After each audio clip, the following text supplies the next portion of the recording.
எட்டனாவெல்லாம் காலாவதியாகி பல வருஷம் ஆச்சுரா. கிராய் சென்ட் முக்கா எடுத்துட்டேன். தேங்க்ஸ். டேய் சுரிமுத்து, தண்ணி போட்டு தொடடா. பழக்கம் இல்லை. டேய், டேபிளுக்கு தண்ணி போட்டு தொடக்க சொன்னேன்.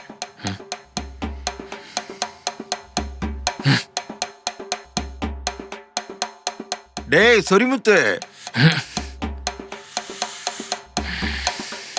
என்ன உன் சார்? வண்டியை ஓட்டுனடா. அது என்னோட ஃப்ரண்ட் பிரேக் இவ்வளவு லூஸா இருக்கு. அது கிளச்சு. அது என்னமோ சரி பண்ணி வச்சிரு. சரியா?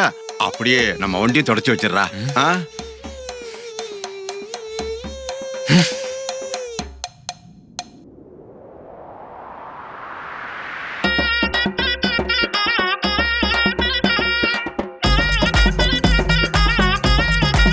சொரிமுத்து, கடைக்கு போயிட்டு வாப்பா. டேய் சுரிமுத்து, இந்த ஃபேனை மட்டும் தொடச்சுப்பா. சொரிமுத்து, கடைக்கு போறதுக்கு முன்னாடி சோபா தூக்கி கீழே தொடச்சு விட்டுருனா. சொரிமுத்து, வண்டியை தொடக்க சொல்லுவேன். அதை தொடக்கி முடிச்சுட்டு தான் கடைக்கு போகணும். சுரிமுத்து, மேல வடகம் காய வச்சிருக்கேன்ப்பா, போய் கொஞ்சம் எடுத்துட்டு வந்துடுறியா? ஏமா, ஏதோ கரண்ட் பில் கட்டணும்னு சொன்னல, அதையும் அப்படியே சொரிமுத்துட்டே கொடுத்துருமா. சரிங்க.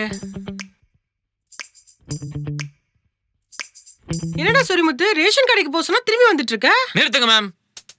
இப்படி மாறி மாறி சொரிமுத்து சொரிமுத்து சொரிமுத்துன்னு கூப்பிடுறீங்க. இந்த பேருக்கு பின்னாடி எவ்வளவு பெரிய வரலாறு இருக்கு தெரியுமா? நாங்க மாறி மாறி பரம்பரையா தாத்தனுக்கு அப்பனுக்கு இதே பேரை தான் வச்சுட்டு இருக்கோம்.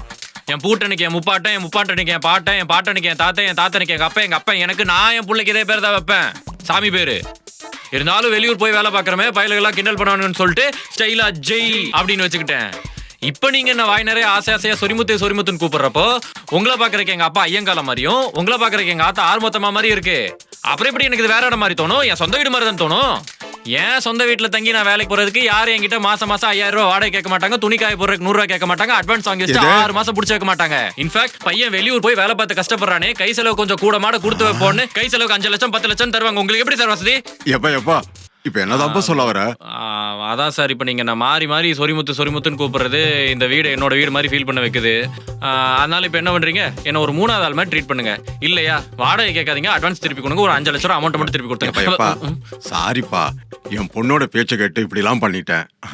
அட்வான்ஸ மட்டும் கேட்டுறாதப்பா. இல்லைங்க தம்பி அழுவாதப்பா, இனிமேல் அப்படிலாம் கூப்பிட மாட்டோம். தேங்க்ஸ். கரண்ட் பில்ல நீயே கட்டிரு. இனிமே தம்பிக்கிட்ட எந்த வேலையும் கொடுக்க கூடாது. சரியா? பூட்டு பிளான்ல சுதப்பிருச்சு.